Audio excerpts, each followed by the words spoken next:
Kitab Nabi Yesaya. Pada video pertama, kita menggali pasal 1 hingga 39, yang merupakan pesan Yesaya tentang penghakiman dan harapan bagi Yerusalem. Dia menuduh para pemimpin Yerusalem memberontak melawan Allah dan berkata bahwa melalui Asyur dan Babel, kerajaan Israel akan diruntuhkan sebagai bagian penghakiman Allah. Dan pasal 39 diakhiri dengan Yesaya memprediksikan jatuhnya Yerusalem ke tangan Babel dan pembuangan. Dan 100 tahun setelah Yesaya, sayangnya semua hal ini terjadi. Namun harapan Yesaya yang lebih besar adalah untuk Yerusalem baru yang dimurnikan, di mana kerajaan Allah akan dipulihkan melalui Raja Mesianik masa depan dan semua bangsa akan berkumpul dalam damai. Maka pasal 40 dan seterusnya membahas harapan yang lebih besar ini. Bagian utama yang pertama, pasal 40 hingga 48, dibuka dengan berita pengharapan dan penghiburan bagi Israel. Mereka diberitahu bahwa pembuangan ke Babel telah berakhir dan dosa Israel telah dihapus. Dan era baru sedang dimulai sehingga mereka semua harus kembali pulang ke Yerusalem, di mana Allah sendiri akan membawa kerajaannya dan semua bangsa akan melihat kemuliaannya. Nah, mari berhenti sejenak karena berita pembuka ini menimbulkan pertanyaan besar, yaitu siapa yang menyatakan hal ini? Suara siapakah yang kita dengar dalam kalimat pengharapan ini?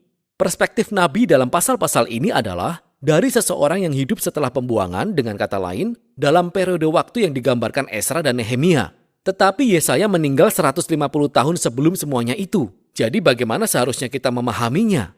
Ada banyak orang yang berpikir itu masih Yesaya dalam masanya sendiri yang sedang berbicara. Tapi dia telah dibawa secara profetik, bisa dikatakan demikian, ke masa 200 tahun kemudian.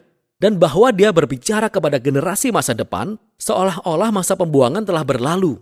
Akan tetapi, kitab Yesaya sendiri memberikan beberapa petunjuk bahwa ada sesuatu yang lain yang mungkin terjadi. Dalam pasal 8, 29 dan 30, kita dapati bahwa setelah Yesaya ditolak oleh para pemimpin Israel, ia menulis dan memeterai gulungan yang berisi seluruh pesan penghakiman dan pengharapan, lalu meneruskannya kepada para muridnya sebagai saksi bagi masa mendatang. Akhirnya Yesaya meninggal sambil masih menantikan Allah membuktikan perkataannya. Nah, perlu diingat, pasal 1 hingga 39 dirancang untuk menunjukkan kepada kita bahwa perkiraan Yesaya digenapi dalam pembuangan. Dia adalah nabi sejati. Jadi setelah pembuangan berakhir, murid-murid Yesaya yang telah menyimpan pesannya begitu lama, membuka gulungan tersebut dan mulai menerapkan perkataan pengharapannya pada masa mereka. Jadi menurut pandangan ini, kitab Yesaya terdiri dari kumpulan perkataan Yesaya yang pertama, dan juga tulisan-tulisan murid-murid kenabiannya, yang Tuhan pakai untuk meneruskan pesan pengharapan Yesaya kepada generasi mendatang.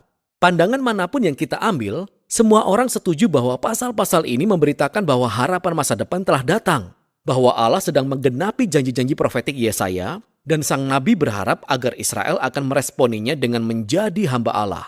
Yakni setelah mengalami keadilan dan kemurahan Allah, lewat sejarah bahwa mereka akan mulai menceritakan kepada bangsa-bangsa siapakah sebenarnya Allah itu. Tetapi bukan itu yang terjadi. Bukannya menjadi saksi bagi bangsa-bangsa, Israel justru mengeluh dan bahkan menuduh Tuhan. Mereka berkata, Tuhan tidak memperhatikan kesusahan kita, bahkan Dia mengabaikan seruan kita. Pembuangan ke Babel, dan bisa dimengerti, menyebabkan Israel kehilangan iman kepada Tuhan mereka. Maksudnya, mungkin Dia tidak sehebat itu. Mungkin Allah-Allah Babel lebih hebat dari Allah kita. Dan sisa pasal 41 hingga 47 dibuat seperti adegan pengadilan. Allah meresponi keraguan-raguan dan tuduhan-tuduhan ini dengan sanggahan berikut ini. Pertama, ia berkata bahwa pembuangan ke Babel bukanlah pengabaian ilahi, melainkan secara ilahi diatur sebagai penghakiman atas dosa Israel. Yang kedua, itu demi kebaikan Israel bahwa Allah membangkitkan Persia untuk menaklukkan Babel, sehingga mereka dapat kembali menggenapi perkataan Yesaya. Jadi kesimpulan yang benar yang harus diambil Israel adalah bahwa Allah merekalah yang merupakan raja dari sejarah dan bukannya berhala milik bangsa-bangsa lain. Pada kejatuhan Babel dan kebangkitan Raja Persia, Kores, Israel perlu melihat tangan Tuhan bekerja dan dengan demikian menjadi hambanya yang memberitakan kepada bangsa-bangsa siapakah dia sebenarnya.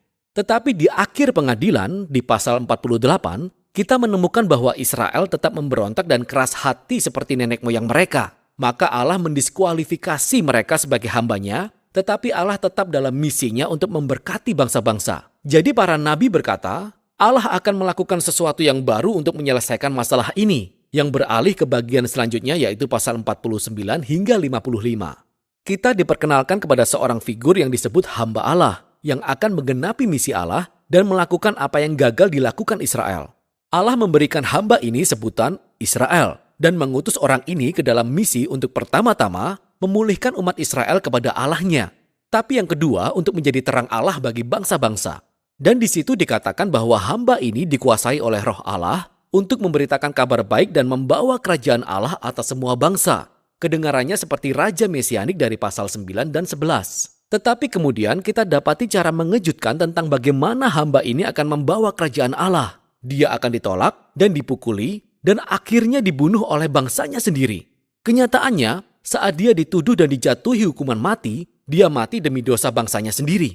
Sang nabi berkata, kematian hamba ini adalah sebagai korban penebusan atas kejahatan dan pemberontakan orang-orang.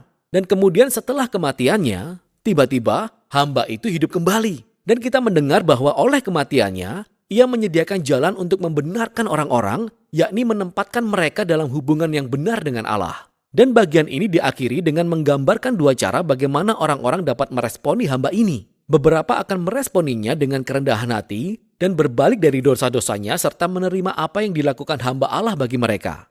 Orang-orang ini disebut para hamba dan juga tunas. Ingat tunas kudus dari pasal 6. Mereka adalah orang-orang yang akan menikmati berkat kerajaan Mesianik. Tetapi ada orang lain yang disebut orang-orang jahat yang menolak hamba tersebut dan hamba-hambanya yang kemudian membawa kita ke bagian terakhir kitab ini, pasal 56 hingga 66, di mana para hamba tersebut mewarisi kerajaan Allah. Pasal-pasal ini dirancang dengan indah sebagai simetri yang menyatukan semua tema kitab ini. Di bagian inti terdapat 3 puisi indah yang menggambarkan bagaimana hamba yang dikuasai roh memberitakan kabar baik kerajaan Allah kepada orang miskin. Dan dia menegaskan kembali semua janji pengharapan dari awal kitab ini. Yerusalem baru yang dihuni oleh para hamba Allah akan menjadi sumber mengalirnya keadilan dan kemurahan dan berkat Allah kepada bangsa-bangsa di bumi. Dan puisi ini dikelilingi oleh 2 doa panjang tentang pertobatan di mana para hamba tersebut mengakui dosa Israel. Dan mereka berduka atas semua kejahatan yang mereka lihat di dunia sekeliling mereka. Maka mereka meminta Allah untuk mengampuni mereka dan agar kerajaannya akan datang di bumi seperti di surga. Sekarang di setiap sisi doa-doa ini adalah kumpulan lebih banyak puisi yang membedakan nasib para hamba dengan nasib orang-orang jahat yang menganiaya mereka. Allah berkata, Ia akan menyatakan keadilannya pada semua orang yang mencemari dunianya yang baik dengan kejahatan dan keegoisan dan penyembahan berhala mereka. Dan Ia akan mengeluarkan mereka dari kotanya selamanya.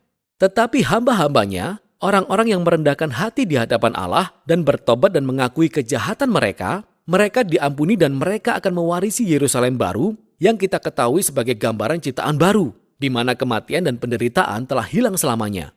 Dan ini membawa kita ke bagian terluar kitab ini. Di dunia baru kerajaan Allah, orang-orang dari semua bangsa diajak datang dan bergabung dengan keluarga perjanjian Allah, supaya setiap orang dapat mengenal pencipta dan pembebas mereka.